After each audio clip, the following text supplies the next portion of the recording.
இப்போ ஐலைனர் என்ன மாதிரி ஐலைனர் அப்ளை பண்ணலாம், எப்படி அப்ளை பண்ணலாங்கன்னு நான் சொல்ல போகிறேன். ஃபஸ்ட்டு 3 மாதத்துக்கு மேலே எந்த ஒரு ஐலைனர் காஸ்மெட்டிக் பொருளும் வச்சிருக்காதீங்க. ஸோ அதை யூஸ்வலாக வந்து நீங்கள் ஓப்பன் பண்ணிட்டு என்னைக்கு ஓப்பன் பண்ணி மறந்துடுவீங்க, ஏன்னா ஏதாவது ஃபங்க்ஷன் அப்போ தான் போடுவீங்க. ஸோ அப்படிங்கிறப்ப அதில் வந்து ஒரு பெர்மனன்ட் மார்க்கரில் எழுதி வச்சுருக்கேன் எந்த டேட்டில் ஓப்பன் பண்ணீங்கன்னு. ஸோ 3 மாதத்துக்கு மேலே வச்சு யூஸ் பண்ண வேண்டாம். ஏன்னா அதில் வந்து பாக்டீரியல் இன்ஃபெக்ஷன் வைரஸ்லாம் வந்து வரக்கூடிய வாய்ப்பு உண்டு. அதனால இன்ஃபெக்ஷன் ஜாஸ்தியாக வாய்ப்பு உண்டு.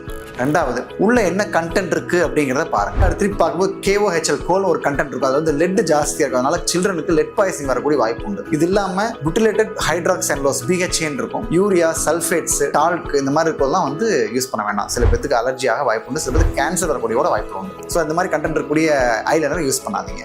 மூணாவது பார்த்தீங்க அப்படின்னா கண்ணுக்குள்ள லேஷ் லைன் ஒன்று இருக்கும். ஐ லேஷஸ்க்கும் கண்ணுடைய ஐலைட் போய் கருவில் மோதக்கூடிய ஏரியா, அந்த 2 ஏரியாக்குள்ள வாட்டர் லைன் சொல்லுவோம். இந்த லைனுக்கு வெளியே தான் நீங்கள் அப்ளை பண்ணணும் எப்பவுமே. அதில் அப்ளை பண்ணீங்கன்னா அங்கே போய் கிளான்ஸ் எல்லாம் பிளாக் பண்ண வாய்ப்பு உண்டு. 4வது பார்த்தீங்க அப்படின்னா டிரைவிங் பண்ணிட்டு இருக்கும்போது ஐ லைனர் அப்ளை பண்ணதை அவாய்ட் பண்ணிக்க. ஏன்னா சடனாக பிரேக் இது பிடிக்கிறாங்க அப்படிங்கும்போது கருவில் மேலே பட்டு அது புண்ணாகக்கூடிய வாய்ப்பு. 5th பாயிண்ட் பார்த்தீங்க அப்படின்னா சென்சிட்டிவ் ஐஸாக இருக்குது அப்படின்னா ஹைப்போ அலர்ஜினிக் ஐலைனர்ஸ் இருக்கு. அதை யூஸ் பண்ணிங்கன்னா உங்களுக்கு அலர்ஜி கம்மியாக இருக்கும். 6th பார்த்தீங்க அப்படின்னா நல்லா கேர்லஸ் வச்சு ஐலாஷ் நல்லா கேர்ல் பண்ணிட்டு அப்புறம் ஐலைனர் அப்ளை பண்ணுங்க.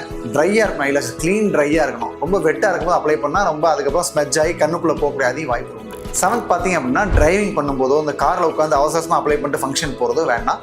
ஏன்னா அப்போ அப்ளை பண்ணும்போது நம்ம அவசரமாக அப்ளை பண்ணும்போது கண்ணுக்குள்ளே அதிகமாக அப்ளை பண்ணுறது, கண்ணுக்குள்ளே அப்ளை பண்ணுறதுக்கு வாய்ப்புகள் உண்டு. ஸோ இது எல்லாமே நம்ம தவிர்த்துக்கலாம். தேங்க்யூ.